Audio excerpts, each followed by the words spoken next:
Hi friends, నేను మీ నరసింహ. తెలుగు పల్లవి ఛానల్కి స్వాగతం. ఫ్రెండ్స్, ఈరోజు మనం చెప్పుకోబోయే కథ 1,00,000 వరహాల సలహాలు. ఇది ఆంధ్రప్రదేశ్ జానపద కథ. భువనగిరిని పరిపాలించే సుదర్శనుడికి తన కుమారుడు రవిచంద్రుడి స్వభావం ఏమాత్రం నచ్చలేదు. యుక్త వయస్కుడైనప్పటికీ అతనిలోని మృదు స్వభావం మారలేదు. ఇలాంటి సాధు స్వభావి సింహాసనాన్ని అధిష్ఠించి రాజ్య వ్యవహారాల్ని ఎలా సమర్థవంతంగా నిర్వహించగలడా అని రాజు తరచూ విచారగ్రస్తుడయ్యేవాడు. ఒకనాడు రాజు మహారాణి విపులాదేవితో, దీనికంతటికీ కారణం నువ్వు చూపిన శృతిమించిన గారాభమే వాణ్ణి ఎందుకు కొరగాని వాణ్ణిగా తయారు చేసింది. రాజు ఎన్నో కఠినమైన నిర్ణయాలు తీసుకోగల దృఢచిత్తుడై ఉండాలి. వీడెలా రాజ్యపాలన చేయగలడో ఏమో అన్నాడు. మృదు స్వభావం గల రాజే ప్రజల కష్టనష్టాలను అర్థం చేసుకొని చక్కగా రాజ్యపాలన చేయగలుగుతాడు. మన రవిచంద్రుని గురించి తమరేమీ విచారపడవలసిన అవసరం లేదనుకుంటాను. అయినా మన కుమారుడు దేశ సంచారం చేస్తే కాస్త లోకజ్ఞానం పెరిగి దృఢచిత్తుడు కాగలడు కదా అన్నది రాణి విపులాదేవి. రాజుకు కూడా ఇది మంచి ఆలోచనగా తోచింది. ఆయన వెంటనే యువరాజును పిలిపించి, రవిచంద్ర, త్వరలో నీకు రాజ్య పట్టాభిషేకం చేయదలిచాను. అంతకు ముందు నువ్వు రాజ్యమంతటా సంచరించి ప్రజల స్థితిగతులు, లోకం పోకడలు తెలుసుకొని లోకజ్ఞానం పెంపొందించుకోవడం చాలా అవసరం. అన్నిటికన్నా అనుభవ జ్ఞానం విలువైనది అన్నాడు. రవిచంద్రుడు తండ్రి మాటను శిరసావహించి సామాన్యుడిలాగా గుర్రం మీద నగర సంచారానికి బయలుదేరాడు. మధ్యాహ్నానికి నగరం శివార్లలో ఉన్న ఒక గ్రామం పొలిమేరకు చేరుకున్నాడు. ఒక చెట్టు కింద విశ్రాంతి తీసుకుంటుండగా దగ్గరలో ఉన్న ఇంటి నుంచి 2 కంఠస్వరాలు వినిపించాయి. గుడి పూజారిగా నేను సంపాదించిందంతా నీకిస్తున్నాను. ఇక నా వద్ద మిగిలిందేమీ లేదు. ఉన్నదాంతోనే సంసార శకటాన్ని నడుపుకు రావాలి అన్నది మగ మనిషి కంఠం. మీ సంపాదన మన తిండికే బొటాబొటీగా సరిపోతున్నది. ఇప్పుడు మీ తల్లికి జబ్బు చేసింది. మందు మాకులకు డబ్బు కావాలి కదా. నేను మాత్రం ఏం చేయగలను చెప్పండి అన్నది స్త్రీ కంఠస్వరం దీనంగా. నా దగ్గర దమ్మిడే లేదు. కావాలంటే 3 మంచి సలహాలు రాసి ఇవ్వగలను. వాటిని నువ్వు ఎవరికైనా అమ్మగలిగినట్టయితే 1,00,000 వరహాలు పలుకుతాయి. అప్పుడు మన అవసరాలకు ఎలాంటి ఇబ్బంది ఉండదు అన్నది మగ మనిషి కంఠస్వరం. సలహాలను ఎవరు కొంటారు అని వాపోయింది స్త్రీ కంఠస్వరం. మన అదృష్టం బాగుంటే కొనే పుణ్యాత్ములు రాకపోరు. ఇదిగో 3 సలహాలను చెట్టు బెరడు మీద రాశాను. వెళ్ళి దీనిని అమ్ముకునిరా అన్నది మగ మనిషి కంఠస్వరం.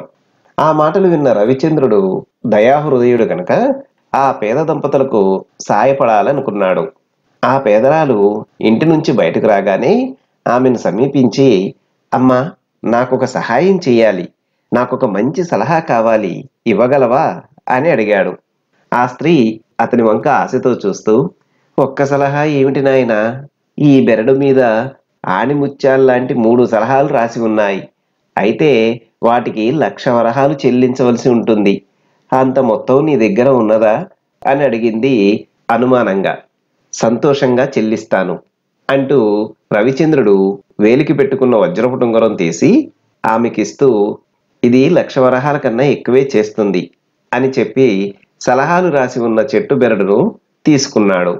ఉంగరాన్ని పుచ్చుకొని ఆ స్త్రీ సంతోషంగా తిరిగి వెళ్ళింది.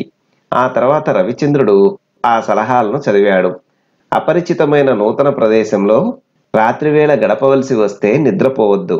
నిద్రపోయావో ఆ తర్వాత మేలుకునే అవకాశం రాకపోవచ్చు. ధనవంతులైన బంధువు ఇంటికి విలువైన కానుకలతో ఆడంబరంగా వెళ్ళాలి.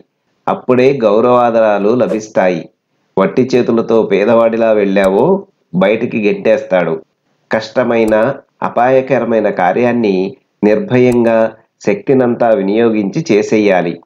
రవిచంద్రుడు సలహాలు ఉన్న బెరడును దస్తీలో జాగ్రత్తగా దాచుకొని రాజభవనానికి తీసుకువెళ్ళి భద్రంగా దాచాడు. కొన్నాళ్ల తర్వాత రాజు కుమారుణ్ణి పిలిచి, ఇన్నాళ్ళు రాజ్యంలో ఏమేమి చూశావు, ఏమేమి విన్నావు, ఏమి నేర్చుకున్నావు అని అడిగాడు. 3 సలహాలు అంటే వివేకాన్ని కొన్నాను అన్నాడు రవిచంద్రుడు. వివేకాన్ని కొన్నావా అన్నాడు రాజు కోపంగా. యువరాజు తాను కొన్న సలహాల గురించి వివరించాడు. ఇది రాజుకు మరింత ఆగ్రహాన్ని తెప్పించింది. మూర్ఖుడా, నీ అమాయకత్వాన్ని ఆసరాగా చేసుకొని నిన్నెవరో బాగా మోసం చేశారు. నువ్వు మోసపోయావు. నువ్వెలా రాజ్యాన్ని పరిపాలించగలవు? వెళ్ళు ఇక్కడి నుంచి. నీ ముఖం నాకు చూపించకు, నా ఎదుట నిలబడకు అని గద్దించాడు. యువరాజు మౌనంగా తలవంచుకుని వెళ్ళిపోయాడు. ఆ రాత్రంతా తీవ్రంగా ఆలోచించి ఒక నిర్ణయానికి వచ్చాడు.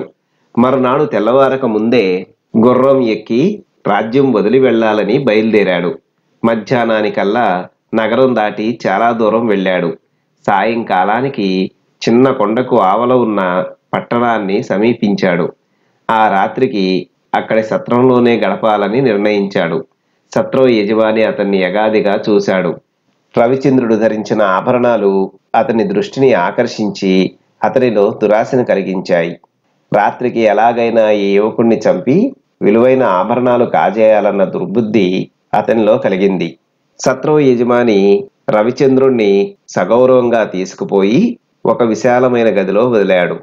అప్పుడు యువరాజు మనసులో అతడు కొన్న మొదటి సలహా గుర్తుకు వచ్చింది. అపరిచితమైన నూతన ప్రదేశంలో రాత్రివేళ గడపవలసి వస్తే నిద్రపోవద్దు. నిద్రపోయావో ఆ తర్వాత మేలుకునే అవకాశం రాకపోవచ్చు. ఆ సలహాని పాటించాలని నిర్ణయించుకొని రవిచంద్రుడు చన్నీళ్లతో ముఖం కడుక్కొని వచ్చి చాప మీద కూర్చున్నాడు. అర్ధరాత్రి సమయంలో సత్రం యజమాని ముసుగు వేసుకుని రవిచంద్రుడు ఉన్న గదిలోకి మెల్లగా ప్రవేశించి కత్తి పైకెత్తాడు. యువరాజు కత్తివేటును తప్పించుకొని సత్రం యజమాని చేతిని వడిసి పట్టుకున్నాడు. అనూహ్యమైన ఈ పరిణామానికి హడలిపోయిన సత్రం యజమాని, దురాశ పుట్టి దుర్బుద్ధితో ఈ పాపకృత్యానికి పాల్పడ్డాను, పిల్లలు గలవాణ్ణి, రక్షించండి అంటూ రవిచంద్రుడి పాదాల మీద పడ్డాడు. రవిచంద్రుడు అతన్ని మందలించి వదిలిపెట్టాడు. మర్నాడు తెల్లవారగానే అక్కడి నుంచి బయలుదేరాడు. వివిధ పట్టణాలు, పల్లెలు తిరిగి అతడు కొన్నాళ్లకు తన మేనమామ రాజ్యం చేరుకున్నాడు. రోజు ప్రయాణం చేయడం వల్ల అతడు బాగా అలసిపోయాడు. దుస్తులు తల మాసిపోయాయి. అలాగే మేనమామ కొలువుదీరి ఉన్న సభకు వెళ్ళాడు. అతని మేనమామ గుర్తించలేకపోయాడు. రవిచంద్రుడు తానెవరైనది చెప్పాడు. ఛీ, నువ్వా నా అల్లుడివి అని చేదరించుకున్న అతని మేనమామ అతన్ని బయటకు గెంటమని భటులను ఆజ్ఞాపించాడు. యువరాజు వీధిలోకి వచ్చాడు. అప్పుడు అతనికి తాను కొన్న రెండో సలహా గుర్తుకొచ్చింది. ధనవంతుడైన బంధువు దగ్గరికి విలువైన కానుకలతో ఆడంబరంగా వెళ్ళాలి. అప్పుడే గౌరవాదులు లభిస్తాయి. పేదరికంతో వెళితే అనుమానం తప్పదు. ఆ మాటల్లోని భావాన్ని రవిచంద్రుడు అర్థం చేసుకున్నాడు. ఆచరణలో పెట్టాలని తన దగ్గర ఉన్న కొన్ని నగలను తాకట్టు పెట్టి కొత్త బట్టలను కొన్నాడు.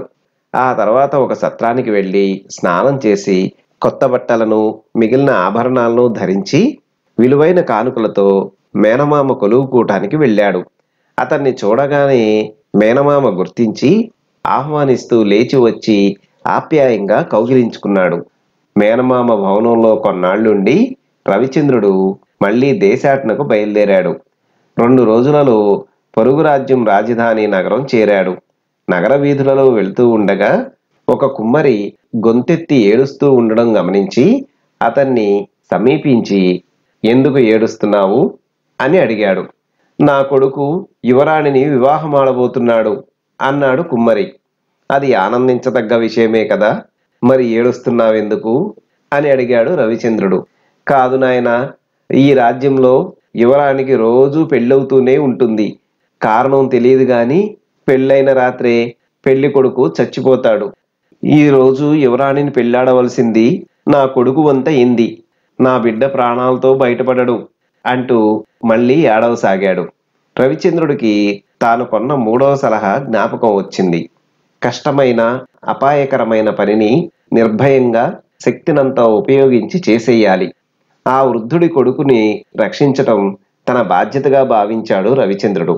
అతడు కుమ్మరితో, సరే, నీ కుమారుడికి బదులు నేను వెళ్ళి యువరాణిని వివాహమాడతాను అన్నాడు. కుమ్మరి అందుకు సంతోషంగా అంగీకరించి రవిచంద్రుణ్ణి రాజు దగ్గరికి వెంటబెట్టుకుని వెళ్ళాడు. రవిచంద్రుడికి యువరాణికి వివాహం జరిగింది. ఆనాటి రాత్రి యువరాణి శయనాగారాన్ని చేరగానే నిద్రపోయింది గాని రవిచంద్రుడు మాత్రం మేలుకొని గదినంతా పరిశీలించి చూడసాగాడు. అర్ధరాత్రి సమయంలో 2 పాములు పాన్పు మీదకి ఎగబాకి రావటం అతడు గమనించాడు. వెంటనే కత్తి దూసి 2 పాములను తెగ నరికాడు. పాములు చచ్చాక అవి ఎక్కడి నుంచి వచ్చాయా అని గదినంతా పరిశీలించి చూశాడు. పాన్పు కింద ఒక చిన్న బొరియను పరిశీలిస్తే దాని కింద ఒక పాముల పుట్ట ఉండడం తెలియవచ్చింది. మరునాడు తెల్లవారాక అల్లుడు ప్రాణాలతో ఉండటం చూసి రాజు పరమానందం చెందాడు. రవిచంద్రుడు జరిగిన సంగతి వివరించి, ఈ భవన నిర్మాణ సమయంలో పాముల పుట్టను నాశనం చేసి అందులోని పాములను చంపినట్టున్నారు. ఈ 2 పాములు పగబట్టి నూతన వరులను కాటు వేస్తూ వచ్చాయి. ఇప్పుడు వాటి పీడ విరగడయింది అన్నాడు. తన కుమార్తెను ధైర్యంగా వివాహమాడి రక్షించిన రవిచంద్రుడు భువనగిరి యువరాజు అని తెలియడంతో రాజు ఆనందం ఇనుమడించింది. విలువైన కానుకలిచ్చి కుమార్తెను అల్లుణ్ణి సాగనంపాడు. సాహస కృత్యం చేసి రాజకుమారుని వివాహమాడి వెంటబెట్టుకు వచ్చిన తన కుమారుణ్ణి చూసి భువనగిరి రాజదంపతులు పరమానందం చెందారు. తన కుమారుడి ద్వారా జరిగిందంతా విన్న రాజు, నువ్వు కొన్న సలహాలు నిజంగానే నీకు మేలు చేశాయి. నిన్ను వివేకిగాను దృఢచిత్తం గల సాహస వీరుడిగాను తీర్చిదిద్దాయి. వాటి విలువ 1,00,000 వరహాలు కాదు, 1,00,00,000 వరహాలు అన్నాడు మందహాసం చేస్తూ. చూశారు కదా ఫ్రెండ్స్, ఇది ఈరోజు కథ. మరొక మంచి కథతో తదుపరి వీడియోలో కలుసుకుందాం. ధన్యవాదాలు.